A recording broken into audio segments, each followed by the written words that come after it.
semuanya, selamat datang di podcast kami, Podcast Mantri. Sebelumnya perkenalkan, aku Boya Dulingga Ramdaniar, Manajemen IPB 57, yang akan memandu jalannya podcast kali ini. Nah, sebelum kita lanjut nih, aku di sini nggak akan sendiri karena aku bakal ditemenin sama salah satu temanku, yaitu Devi. Hai. Hai, oke. Halo semuanya, kenalin nih aku Devi dan kebetulan banget ya aku sama Boya ini satu jurusan dari manajemen IPB. Betul. Iya, pastinya di IPB ya. Oke, karena kita satu jurusan juga ya Boya, Iya, betul. kita dari manajemen, pastinya nih pembahasan kita nggak jauh-jauh dari manajemen juga. Bener banget. Topik kita kali ini mengacu pada salah satu instrumen penting nih dalam manajemen kinerja, atau mungkin lebih spesifiknya kali ini kita akan menjelaskan tentang, nggak menjelaskan sebenarnya, lebih ke sharing tentang strategi penggunaan HR scorecard dalam human research management. Nah, dilihat dari topiknya aja nih udah enak buat dibahas lebih dalam ya, Dev ya. Dan pastinya teman-teman di rumah penasaran kan? Iya, setuju nih. Tapi nih Boy, kita sebelum berbincang-bincang lebih jauh, aku mau kasih tahu nih ke sama teman-teman, sama audiens kita semuanya, bahwa seluruh pembahasan kita ini tuh di podcast kali ini, itu berdasarkan dari jurnal dan juga literatur ilmiah yang tentunya sudah kredibel, teman-teman. Jadi pembahasan kita ini tuh sudah diriset oleh tim kita sendiri. Betul banget. Jadi apa yang kita omongin gak asal-asalan ya teman-teman. Nah, kalau gitu gimana kalau misalkan kita langsung masuk aja nggak sih Dev ke pembahasan pertama? Kita dari tadi udah ngomongin tentang HR scorecard nih, tapi itu kita nggak tahu apa sih HR scorecard itu, Dev. Iya, oke. HR scorecard itu kalau misalnya kita di bahasa Indonesia kan ya guys, scorecard itu artinya namanya kartu skor, ya nggak Iya. sih? Bahasa Inggrisnya scorecard, tapi bukan itu definisinya. Jadi menurut Dharma dan Sunatrio nih, yang merupakan peneliti SDM ya teman-teman pada tahun 2006, bahwasannya beliau ya, bukan mereka ya teman-teman, HR scorecard itu adalah suatu new approach nih, suatu pendekatan baru dalam pengukuran kinerja SDM dalam rangka meningkatkan kinerja organisasi. Nah, jadi nih Boy, model pengukuran HR scorecard ini tuh sangat penting bagi manajer. Oke. Tentunya bagi manajer HR ya, sumber daya manusia untuk menghadapi tantangan di masa depan, mengingat environment kita tuh selalu berubah-berubah gitu. Nah, sedangkan merujuk pada pernyataan Kanabila, yaitu seorang peneliti lainnya pada tahun 2015, menyatakan HR scorecard itu adalah sebagai alat untuk mengukur dan juga mengelola kontribusi strategis dari peran HR itu sendiri. Jadi dari dalam peran HR itu sendiri itu menciptakan nilai ya, menciptakan value untuk mencapai strategi perusahaan.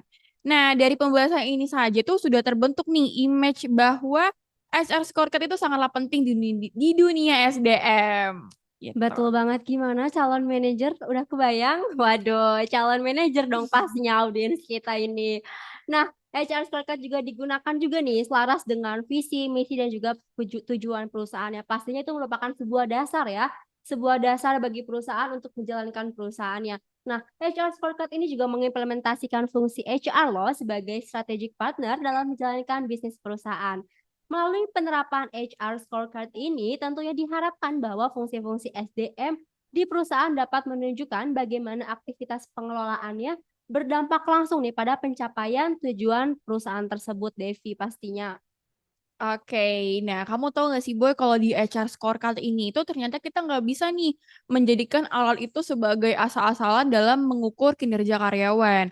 Nah di HR scorecard ini tuh juga terdapat 4 perspektif teman-teman. Jadi Oke. perspektif yang pertama itu ada perspektif finansial, yang selanjutnya itu ada perspektif customer, perspektif internal business process, dan juga bahkan ada perspektif learning and growth. Nah, perspektif yang dimaksud di sini adalah berarti fokus pada pandangan dan digunakan untuk menyusun KPI ya. KPI itu adalah Key Performance Indicator. Yang dimana kita harus mampu nih menjawab 4 pertanyaan. Yang pertama itu adalah, ayo penasaran gak sih pertanyaannya apa? Jadi pertanyaan pertama itu adalah gimana sih seharusnya performer kita itu terhadap para stakeholder dan selanjutnya gimana sih penampilan kita ya atau performa kita yang harus kita tampilkan di para customer gitu. Dan selanjutnya ada juga pertanyaan selanjutnya itu adalah proses proses apa nih yang harus kita kuasai dan yang keempat gimana cara kita mempertahankan perubahan dan juga improve kita di dalam suatu lingkungan itu.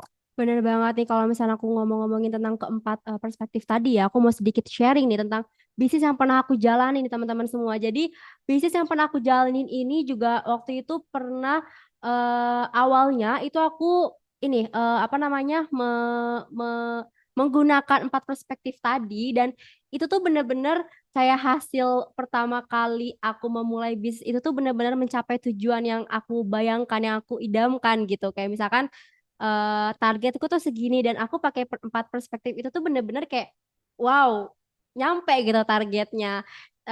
Dan itu dia dan dari 4 perspektif tadi itu tuh kita bisa membuat peta strategi nih atau strategi map yang berisi tentang sasaran strategi dari organisasi atau bisnis teman-teman semua. Oke, nah ini kayaknya aku udah kebayang nih Boy, gimana sih bentuk HR scorecard itu kayak gimana dan Ya, obrolan kita ini ternyata mendatangkan insight-insight baru ya dan kayaknya makin dalam nih guys pembahasan kita ya nggak sih Boy? bener banget. Kan menarik banget dari judulnya aja HR scorecard tuh kayak pasti gitu. Nah, kita lanjut nih ke pembahasan yang paling penting. Dari tadi kita udah ngomongin gak sih dasar-dasar apa itu HR scorecard dan lain-lain. Nah, tapi juga ada yang perlu diperhatikan nih. Itu penyusunan HR scorecard. Kalau misalkan cuma tahu artinya tapi nggak tahu cara menyusunnya nggak sama aja bohong dong. Kayak kita cuma tahu pengetahuannya tapi pas kita mau melakukan, mau mengeksekusinya tapi kita nggak tahu caranya kayak gimana. Oke, aku bakal kasih tahu di sini. Jadi menyusun HR scorecard itu ada tahapan-tahapannya, ada beberapa tahapan. Yang pertama itu menentukan strategi bisnis, lalu yang kedua membuat garis besar aktivitas value change dan juga garis besar peta strateginya. Lalu juga mengidentifikasi outcome yang diperlukan secara strategi, kompetensi dan juga perilaku tenaga kerja yang dibutuhkan. Dan yang keempat ini mengidentifikasi kebijakan dan juga aktivitas SDM yang dibutuhkan nih Devi. Nah, dari identifikasi tersebut, maka dibuatlah HR scorecard. Dan yang terakhir nih, yang gak kalah penting, kalian harus selalu pantau prediksi dan juga evaluasi nih dari HR scorecard yang udah kalian buat. Oke, kayaknya udah mulai pusing nih. Aku sendiri juga udah mulai pusing. Tapi menarik ya teman-teman. Karena nih aku, oh ya, by the way, aku tuh nemuin nih sumber kredibel yang terpercaya yang dimana kita itu ya sebagai seorang manajer ya, hal-hal yang perlu diperhatikan dalam penyusunan yaitu adalah mengidentifikasi kontribusi utama di dalam divisi itu sendiri. Apa sih yang berdampak langsung pada kinerja perusahaan-perusahaan juga dan pihak-pihak ataupun orang-orang yang menjadi customer ya, Boy. Iya, Nah, lalu itu kita harus mendefinisikan aktivitas-aktivitas di divisi HR itu sendiri yang dimana dapat memberikan kontribusi ya yang signifikan seperti high talent staffing ataupun inisiatif-inisiatif untuk program retensi karyawan. Dan juga tentunya kita juga harus melakukan analisa cost benefit ya teman-teman untuk kegiatan SDM yang akan berdampak signifikan.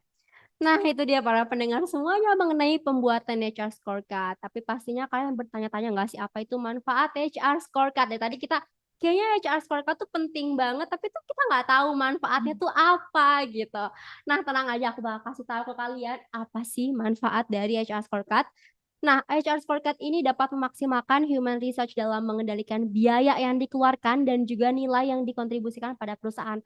Apalagi biaya ini merupakan hal yang krusial gitu dalam sebuah perusahaan. Nah, HR scorecard juga dapat memberikan gambaran yang jelas nih hubungan sebab akibat antar departemennya. Dan terakhir, HR scorecard juga dapat memaksimalkan human research secara profesional dan juga mengelola tanggung jawabnya yang strategis dan bersifat fleksibel dalam mengimplementasikannya. Dari hal tersebut dapat aku simpulkan sebenarnya kalau misalkan HR scorecard itu satu sebuah apa ya, satu cara tapi bisa mencakup semuanya gitu, Dev. Ya Iya, nggak sih? benar-benar banget. Nah, selain itu ya Boy, tentu saja ini tuh juga berpengaruh nih pada proses rekrutmen.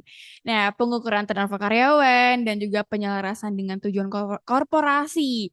Duh, banyak banget ya Boy keuntungannya Iya yang bener didapatkan banget. oleh perusahaan. Maka dari itu nih, kita ayo calon manajer kita siap-siap untuk menjadi expert di dalam pembuatan HR scorecard ini. Betul banget, jadi manajer yang kompeten.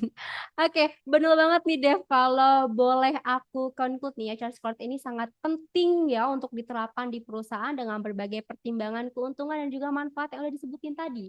By the way, nih Dev ya, dari tadi kita ngobrol nyaman banget gak sih? Kayak suara aku tuh kayak bagus banget gitu di sini ya gak sih? Iya bener, orang ketek palu pun juga nggak kedengeran gitu. Iya kan, karena tuh saking jernihnya, saking bagusnya aku jadi pengen jadi penyanyi gitu. Oh enggak deh. Oke, sebenarnya kita nih halus tuh karena pakai apa sih suaranya nih? Oke, Ini tuh kita pakai microphone Shure MV7 dan juga headphone yang aku pakai ini itu adalah Shure SRH440 yang dimana tuh sangat membantu kelancaran pembuatan podcast kita kali ini. Microphone Shure MV7 tuh juga sangat mudah ya digunain dengan pilihan konektor yang fleksibel dan juga microphone Shure MV7 ini tuh juga dapat menghasilkan suara yang sangat bagus nih teman-teman. Jadi walaupun pengucapan kita agak-agak lumayan salah ya, tapi Iya, tentunya mikrofon ini tuh juga sebagai apa ya, pengaturan volume dengan sistem touchpad yang ada di mic ini tuh sangat membantu untuk mengatur volume mic kita maupun headphone monitor itu sendiri ya. pantesan aja ya kalau misalkan headphone Shure SRH440 ini sangat nyaman loh untuk digunakan dan desain earpadnya nih empuk banget. Driver 40 mm headphone ini juga dapat menghasilkan suara yang bulat dan juga detail. Pasti podcast kita nih enak gak sih didengar sama teman-teman semua? Enak kan? Jujur deh, komen di bawah nanti ya. Ya betul, pastinya enak dong, enak dan nyaman ya. Dan gak kerasa nih boy, kita udah bincang-bincang cukup lama di sini. Dan aku yakin nih podcast kita ini nantinya akan bermanfaat sekali ya. Apalagi kita tuh akan menjadi manajer to be mengenai Wes. HR Scott Card ini. Amin pastinya dong. Semoga aja podcast kita didengar dengan baik ya oleh para pendengar. Pastinya didengar oleh baik karena kita pakai mikrofon dari Shure. Iya. Nah, jangan lupa juga untuk berikan feedback kalian nih di kolom komentar dan jangan lupa like, share juga. Oke, teman-teman semua. Gimana kalau misalnya kita langsung pamit aja kali Dev ya karena udah waktunya juga udah cukup lama nih dan juga mungkin udah cukup jelas insya Allah ya. Iya. Oke, aku Boya dan temanku Aku Devi. Izit pamit undur diri sebagai host pada podcast kali ini. Sampai bertemu di podcast selanjutnya. Bye. Bye.